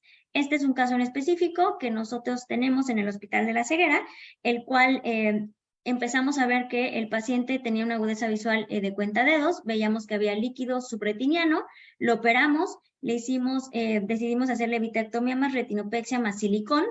Utilizamos la dosis de aciclovir de 250 miligramos en la infusión y el resultado fue excelente. Este paciente recuperó una agudeza visual con estenopeico de 350.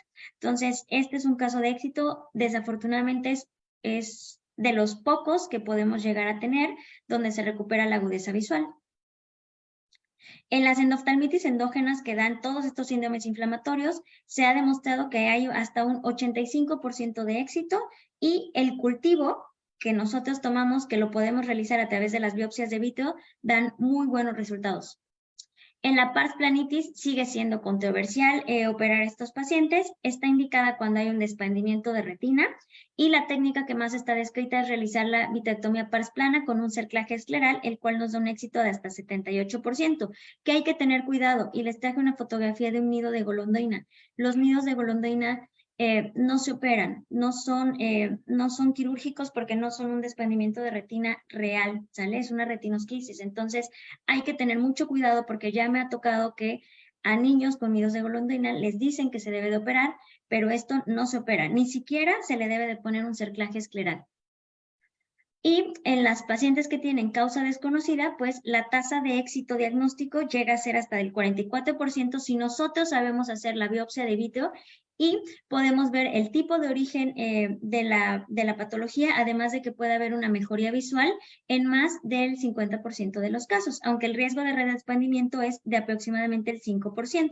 Entonces, yo les traigo a discusión que la vitrectomía, casi en el 68% de cualquier causa de una uveitis que entra a vitrectomía tiene una mejoría visual, mejora también el edema macular quístico, disminuye el uso de esteroides, disminuye el uso de inmunosupresores y podemos llegar a hacer el diagnóstico del origen etiológico, pero yo sí considero que, al menos hablando de la cirugía de retina, menos es más. Mientras menos podamos hacer con estos pacientes, va a ser mejor para ellos, van a tener conservadas las agudezas visuales porque recordemos que son retinas traicioneras. Entonces, gracias.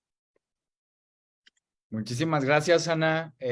Vamos a pasar ahora al módulo de preguntas. La verdad es de que pues yo sí me pasé un poquitito de lanza porque les puse los 3 temas quirúrgicos en 1 hora. Entonces vamos a resolver las preguntas que haya. Si se pueden volver a prender su cámara, Carlos, doctora Patricia, y nos pueden empezar a poner las preguntas en el chat. Carlos, había una pregunta que quiero decirte que nos habían puesto la vez pasada. Sí. Tiene que ver con el uso de prostaglandinas en queratuveitis herpéticas. ¿Está contraindicado? Sí, no, ¿qué nos puedes decir al respecto? Bueno, está contraindicado, es un sí mientras estén activas, ¿verdad? Cuando están inactivas, la verdad es que tienen muchas ventajas los análogos de prostaglandinas. La evidencia actual nos dice que no está demostrado que tengan una tasa de reactivación mucho más alta que la población normal y sobre todo en queratuveitis herpéticas en donde las reactivaciones son de menos del 1%, pero quiero ser muy enfático en queratuveitis inactivas, ¿verdad? Yo sí los utilizo y sobre todo análogos que son libres de conservador, que tienen un muy buen perfil de seguridad en cuanto al desarrollo de hiperemia conjuntival, que casi no van a causar una toxicidad epitelial, porque eso también puede ser un factor desencadenante de una reactivación. Y sí, cada vez hay más evidencia de que en uveitis tienen muchas ventajas por la remodelación de la vía uveoescleral que pueden causar en estos ojos, pero siempre que esté inactiva. Activa. Sí. Súper, muchas gracias, Carlos. Felicidades, ya nos empezaron a felicitar a todos. Nos dicen, Pati, ¿qué tratamiento recomiendas previo a una capsulotomía JAK láser? ¿Cómo los manejas cuando les vas a hacer el JAK? Siempre les pongo esteroide tópico 1 semana antes y yo soy muy fanática de los esteroides perioculares. Entonces, les mantengo el tratamiento sistémico que tienen y si puedo ponerles el esteroide periocular antes, un par de días antes, me funciona perfecto. Si el paciente por alguna cosa no pudo venir al esteroide antes, inmediatamente acabando la capsulotomía, le pongo el esteroide periocular y se lo mantengo el esteroide tópico un buen tiempo y creo que les va bastante bien. No está contraindicada hacerles capsulotomías como en algún momento se había hablado hace tiempo. Actualmente lo podemos hacer. Súper, muchísimas gracias, Pati. Felicitaciones. Bueno, para quienes nos preguntan, ahorita solamente las sesiones van a estar en Facebook. Yo más adelante, cuando empiece a remodelar la página del Centro Mexicano de Enfermedades Inflamatorias Oculares, les prometo que se las voy a dejar ahí un tiempo, pero síganos en redes y ahí les voy a estar actualizando todo, ¿sale? Inclusive en Instagram. Nos preguntan acerca del cerclaje escleral, Ana. Es que si es selectivo solamente en general en los DRs que tienen uveitis o usualmente en quienes los utilizas.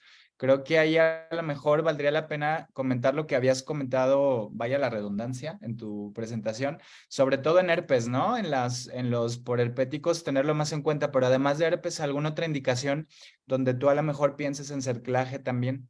Necrosis retiniana aguda.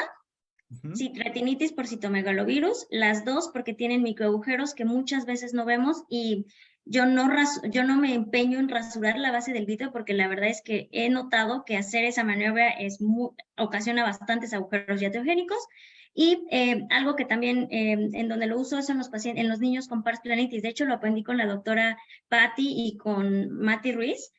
Es controversial también, pero en estos niños pareciera que les ayuda bastante el cerclaje escleral cuando hacemos la vitrectomía. Entonces, yo creo que esas serían mis 3 indicaciones donde yo siempre pienso en meterme a un cerclaje más una vitrectomía. Además de Súper. las demás, si tienes un desprendimiento de retina inferior, ni dudarlo. O sea, si el desprendimiento es inferior, va para cerclaje. Ujú. Nos preguntan, y creo que aquí cualquiera de los 3 nos puede contestar esto, la dosis de la dexa intracameral que se utiliza cuando ustedes la utilizan en la cirugía intraocular. ¿Cuánto utilizas tú, Pati? ¿Cuánto utilizas tú, Carlos? ¿Y cuánto utilizas tú, Ana? Si quieres, Pati, empezamos contigo. Yo utilizo casi siempre 0.4 miligramos, que es 0.1 mililitros. La pongo directa. Hay gente que le gusta diluirla y van a encontrar mucha literatura que la diluyen. Yo en lo particular no me gusta diluir, la pongo directa. Tú, Que Carlos. cada vez la pongo menos, perdón, Ujú. porque el tiempo de vida en la cámara anterior es muy corta Súper corto. de dexametasona, porque es un fosfato. Entonces cada vez la uso menos y prefiero irme a algo como Triamci, un ¿no? acetónido que tiene mayor duración. Súper. Tú, Carlos, ¿cuánto Sí, utilizas? yo igual 0.1, una décima de la dexametasona, y sí, justo lo que decía Pati es el tiempo de vida es muy corto, pero por ejemplo yo se la recomendaría en pacientes donde tienes un iris bombe. Me ha tocado los B27 que no están con inmunosupresión, porque ese es un mensaje, o sea, la inmunosupresión toma semanas en tener su efecto. Entonces, en donde tienes que entrar de urgencia, obviamente pones la dexametasona, das esteroide oral, pones un paraocular para controlar la inflamación, pero sí tiene una vida media muy corta. Una décima es lo que utilizo en cámara anterior. Súper. ¿Tú, Ana, haces Yo algo también diferente? únicamente pongo 0.1, pero la verdad, como Pati, ya cada vez la uso menos. Prefiero el Kenalog. La verdad es que por el tiempo de vida que me da, yo lo aprendí con ellas en la ceguera y entonces yo lo sigo usando. La verdad es que la permanencia, y sobre todo en los pacientes que entran a facovitrectomía, necesito que permanezca mucho más tiempo el antiinflamatorio en cámara anterior.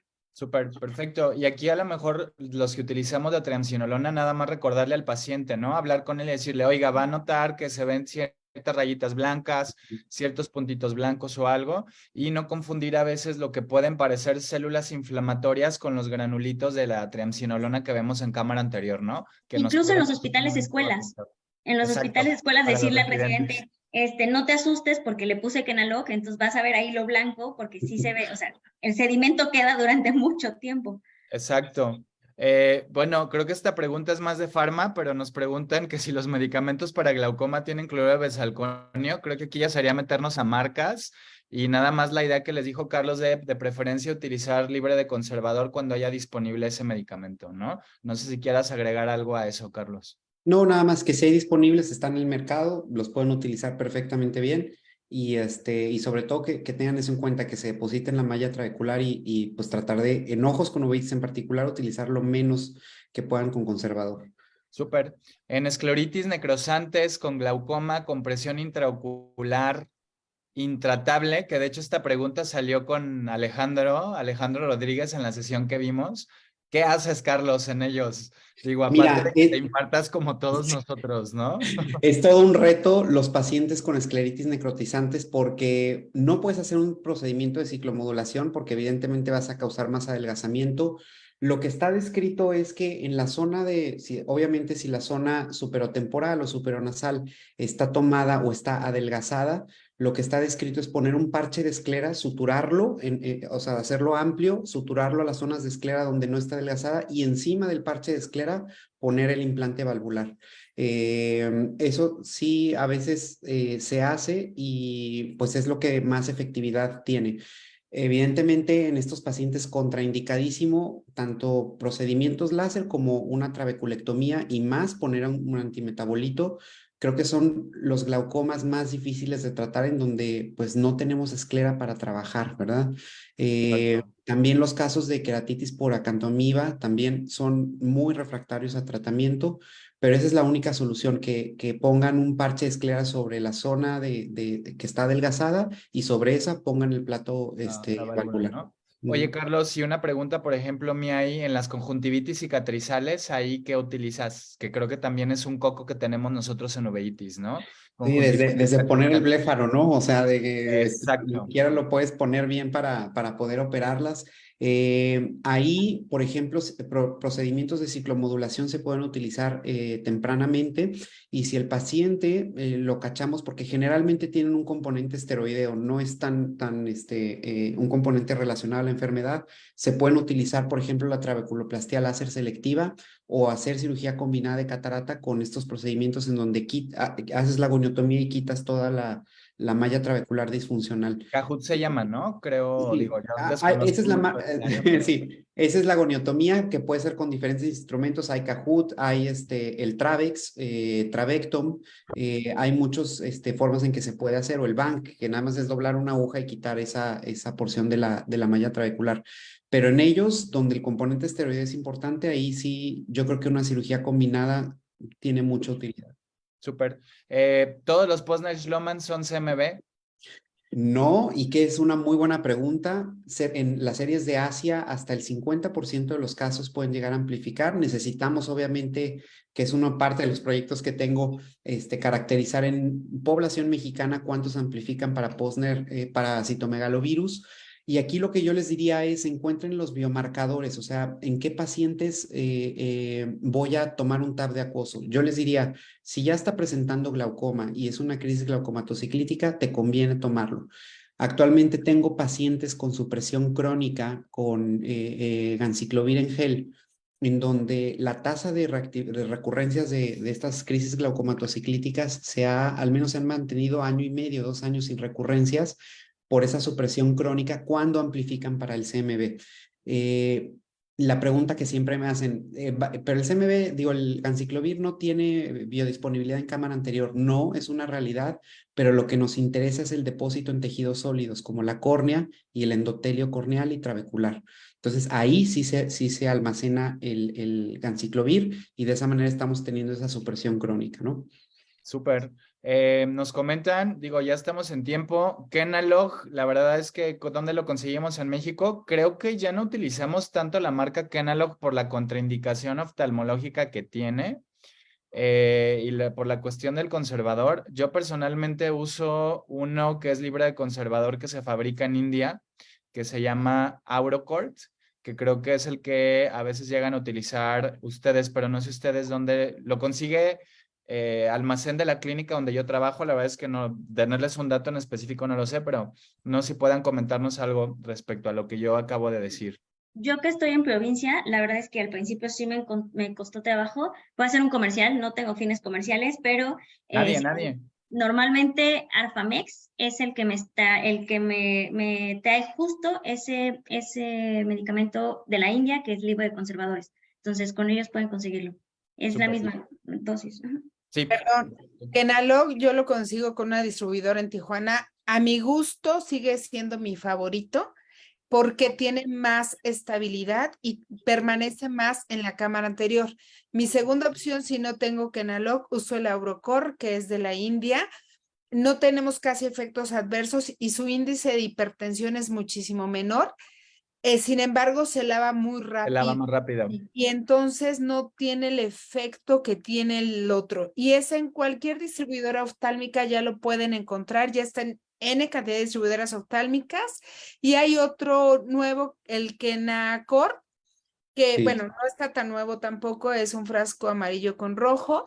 Sin embargo, ese a nosotros nos dio mucho problema de depósitos en el iris, se hicieron muchos como nódulos en el iris ponerlo, y no uno, varios casos, por lo cual para dejarlo yo no lo recomiendo. Para ponerlo periocular funciona perfecto, para hacerlo en una vitrectomía donde se lave por completo se puede utilizar, pero si pueden conseguir Kenalog, sigue siendo el número 1, por mucho. Súper, pues creo que doy por terminada la sesión, nos pasamos 2 minutos. Les agradezco muchísimo, Ana, Pati, Carlos. Gracias por tus excelentes presentaciones. Gracias a todos los del centro que me ayudaron con esto, de verdad, gracias a la sociedad, gracias doctora Eli, doctora Yasmín, doctora Silvia. Damos por terminado el módulo de inflamación ocular. Van a estar las pláticas en Facebook. Yo me encargo después de conseguirlas y subirlas a la página del Centro Mexicano de Enfermedades Inflamatorias Oculares. Se les va a mandar el examen ahorita. Recuerden, 18 puntos para el Consejo Mexicano de Oftalmología, y que descansen. Buenas noches. Hasta luego, gusto en verlos. Hasta luego. Gracias. Bye. Bye.